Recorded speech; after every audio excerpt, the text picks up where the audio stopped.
Assalamualaikum everyone, welcome back to the channel and let's begin with question number 5 of exercise 9.1 chapter applications of trigonometry. Question है, a kite is flying at a height of 60 meter above the ground and the string attached to the kite is temporarily tied to a point on the ground. The inclination of the string with the ground is 60 degree. Find the length of the string assuming that there is no slack in the string. तो इस question में है कि एक kite है जो कि 60 metre above ground level से फ्लाई कर रहा है.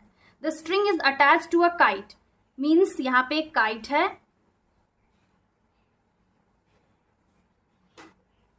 जो कि ग्राउंड के किसी पॉइंट में टाइड है, बंधा हुआ है.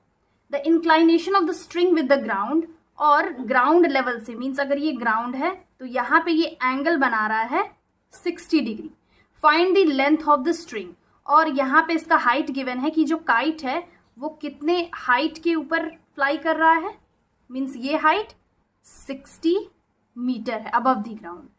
एंड हम लोग को यहाँ पे फाइंड करना है the length of the string, means ये पार्ट फाइंड करना है. अगर इसको हम डिनोट करते हैं ए बी सी से, यहाँ पे एच फाइंड करना है हम लोग को. और गिवन है C A and A B. Given AC is equal to 60 meter, angle ABC is 60 degree and we have to find CB which is length. Therefore in triangle ABC यहाँ पे हम कौन सा फॉर्मूला अप्लाई करेंगे, means कौन सा trigonometric ratio, ये given है परपेंडिकुलर और h यानी कि साइन थीटा यूज करेंगे, because sine theta is equal to क्या होता है, परपेंडिकुलर बाई हाइपोटेन्यूज. तो since sine theta is equal to P by H, therefore sine यहाँ पे 60 डिग्री लिख लेंगे is equal to A C by B C. Sine 60 degree का formula होता है √3/2 is equal to A C is 60 and B C as it is रहने देंगे.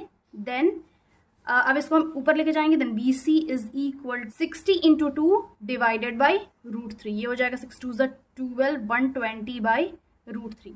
अब नीचे से √3 हटाने के लिए डिनोमिनेटर से हम √3 से रैशनलाइज कर लेंगे. Then it will become 120 into √3 divided by 3. 3 1 ज़ा 3 4 ज़ा 12. ये हो गया 40 into √3 which is 40 √3. Therefore the length of the string is 40 √3 metre. Find करना था, find the length of the string, therefore the length of the string is 40 √3 metre. Next question है question number 6. A 1.5 metre tall boy is standing at some distance from a 30 metre tall building. The angle of elevation from his eyes to the top of the building increases from 30 to 60 degree as he walks towards the building. Find the distance he walked towards the building. तो इस question में है कि एक 1.5 metre tall boy, एक लड़का जो कि एक 30 मीटर टॉल बिल्डिंग के पास खड़ा है. ये 30 मीटर टॉल बिल्डिंग है और ये 1.5 मीटर टॉल बॉय है.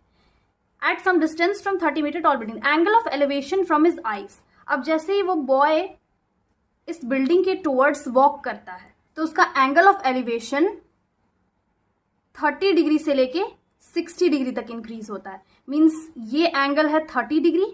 उसके बाद ये लड़का थोड़ा और इस बिल्डिंग के टुवर्ड्स वॉक करता है, फिर वो देखता है बिल्डिंग के टॉप पे, तो उसका एंगल जो है वो इंक्रीज हो जाता है, वो होता है 60 degree as he walk towards the building. Find the distance he walked towards the building.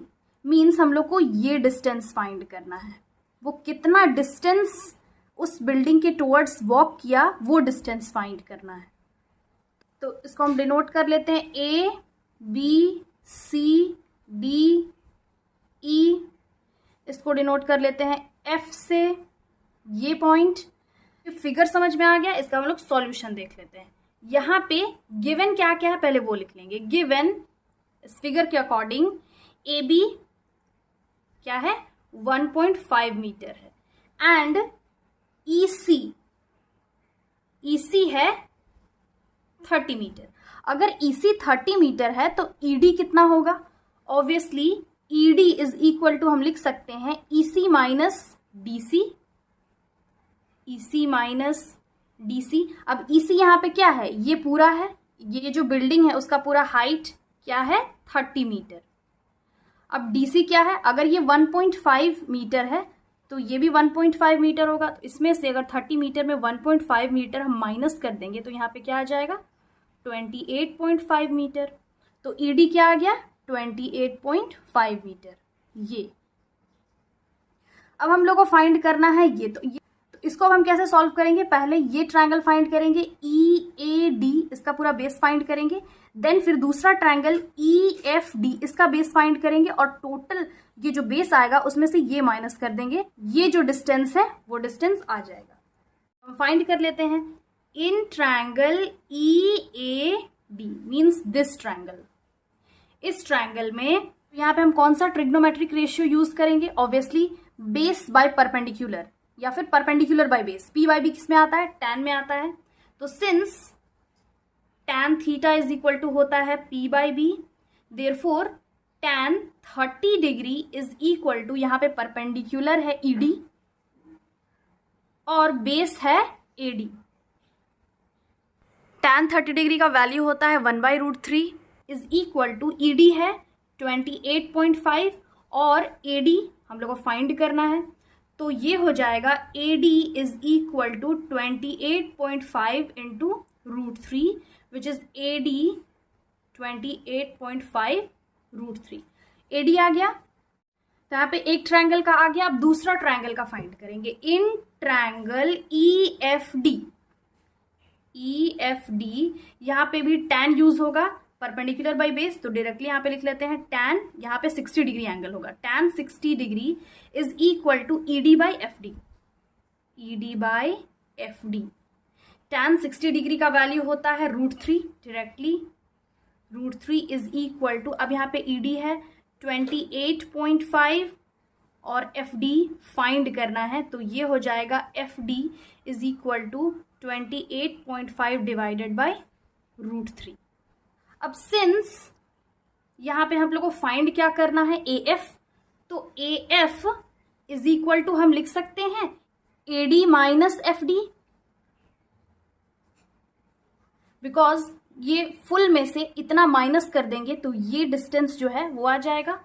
तो यहाँ पे फुल AD क्या है 28.5√3 माइनस FD है 28.5/√3।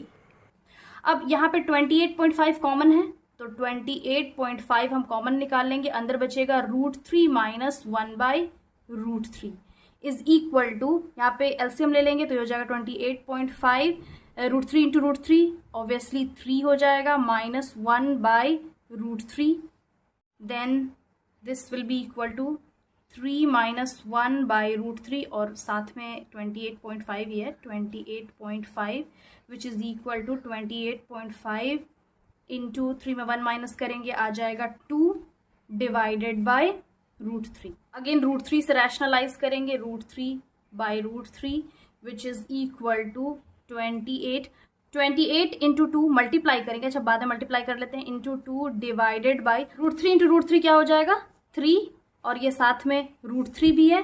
28.5 इंटू 2 मल्टीप्लाई करेंगे तो आ जाएगा 57 इंटू √3/3। इसको 3 से कैंसिल कर सकते हैं, 3 1 ज़ा 3 और यहाँ पे 2 चला गया, 3 9 ज़ा 27, तो ये आ गया 19√3 मीटर।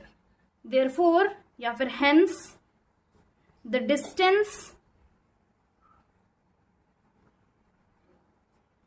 ही वॉक्ड और वॉक्ड लिखते हैं WAL के, walked is 19√3 metre. Next question है question number 7। From a point on the ground, the angles of elevation of the bottom and the top of a transmission tower fixed at the top of a 20-meter high building are 45 degree and 60 degree respectively. Find the height of the tower. तो इस question में है कि एक 20 metre high building के ऊपर, means अगर ये बिल्डिंग है 20 मीटर हाई, उसके ऊपर एक टावर फिक्स्ड है, मान लेते हैं ये टावर है, और इस टावर के टॉप और बॉटम से एक एंगल बन रहा है, that is angle of elevation ground के किसी पॉइंट से, मान लेते हैं अगर ये पॉइंट, इस पॉइंट से एक एंगल बन रहा है इसके टॉप पे भी एंड बॉटम पे भी, एंगल ऑफ एलिवेशन। क्या बन रहा है, फर्स्ट है 45 डिग्री, 45 डिग्री क्या है 60 डिग्री से कम है, तो 45 डिग्री ये होगा, एंड दूसरा है 60 डिग्री और ये होगा 60 डिग्री। मीन्स जो टॉप पे बन रहा है वो 60 डिग्री, जो बॉटम पे बन रहा है वो 45 डिग्री। अब यहाँ पे हम लोग को फाइंड करना है, find the height of the tower, means बस ये हाइट फाइंड करना है, और ये हम लोग को पता है 20 मीटर, और बस एंगल पता है, तो इसको हम डिनोट कर लेंगे ए बी सी और डी से। तो ये फिगर समझ में आ गया। Given B C is equal to 20 metre, angle D A B is equal to 60 degree and angle CAB is equal to 45 degree। तो पहले हम इस ट्रायंगल में देखेंगे, in triangle ABC, in triangle ABC पहले हम ये फाइंड कर लेंगे, यानी कि बेस। तो P बाई बी कौन से ट्रिग्नोमेट्रिक रेशियो का फॉर्मूला होता है, ऑब्वियसली tan थीटा। तो यहाँ पे डायरेक्टली लिख लेते हैं tan 45 degree is equal to perpendicular by base, that means CB by AB, CB by AB is equal to tan 45 degree का फॉर्मूला होता है 1 इज इक्वल टू CB यहाँ पे है 20 और AB फाइंड करना है, तो ये हो गया AB is equal to 20 metre. तो AB ये भी डिस्टेंस क्या आ गया 20 मीटर। अब हम ये फाइंड कर लेंगे, यानी कि in this triangle, now in triangle DAB tan 60 degree होगा, tan 60 degree is equal to DB by AB, यानी कि ये पूरा by AB, DB by AB। अब यहाँ पे tan 60 डिग्री का फॉर्मूला क्या होता है, √3 is equal to DB by AB यहाँ पे क्या आ गया ऑलरेडी 20 मीटर, तो यहाँ पे लिख लेंगे 20। तो now DB is equal to 20 into √3। अब यहाँ पे सिंस साइड में लिख लेते हैं, सिंस DB अगर हम लोग को DC फाइंड करना हो, DC इज इक्वल टू, तो हम ये टोटल में से अगर इसको माइनस कर देंगे तो ये आ जाएगा, यानी कि DC is equal to DB minus CB, DC is equal to DB minus CB, and then फिर इसको हम ऐसे भी लिख सकते हैं, DC और CB को इक्वल के इधर लेके आए तो ये हो जाएगा CB is equal to DB, यानी कि DB is equal to DC plus CB। तो यहाँ पे DB की जगह हम लिख लेंगे DC प्लस CB, यानी कि DB is equal to DC या CD plus CB, CD plus CB। तो यहाँ पे DB की जगह हम लिख लेंगे DC plus CB is equal to 20√3। अब CB हम लोग को ऑलरेडी क्या पता है 20 मीटर, तो CB की जगह हम लिख लेंगे 20 मीटर। तो DC plus 20 metre is equal to 20√3। अब DC is equal to 20 metre जो है इक्वल के इधर लेके जाएंगे तो माइनस में चेंज हो जाएगा, -20 यहाँ पे हम कॉमन निकालेंगे तो ये हो जाएगा 20 और अंदर √3 -1। देयरफॉर यहाँ पे DC क्या आ गया 20√3 मीटर। तो यहाँ पे लिख लेंगे hence the height of the tower is 20√3 -1 metre. तो ये समझ में आ गया। यहाँ पे हम लोग को DC निकालना था, तो DC कैसे निकालेंगे, टोटल में से इसको माइनस कर देंगे तो DC आ जाएगा। यहाँ पे इंपॉर्टेंट है थोड़ा समझना है, DC is equal to DB minus CB कर दिए, DB में CB माइनस कर दिए। यहाँ पे क्या था DB, और DB इज इक्वल टू हम लिख सकते हैं DC प्लस CB। तो यहाँ DB की जगह DC प्लस CB लिख लिए हैं इज इक्वल टू 20 मीटर। अब DC तो हम लोग को पता नहीं है, हम लोग को फाइंड करना है, बट CB ऑलरेडी यहाँ पे लिखा हुआ है BC is equal to 20 metre. अब 20 हम इक्वल के इधर लेके आ गए तो माइनस हो जाएगा और बाकी वही प्रोसेस हम सॉल्व कर लेंगे। And therefore hence the height of the tower is 20 √3 - 1 meter.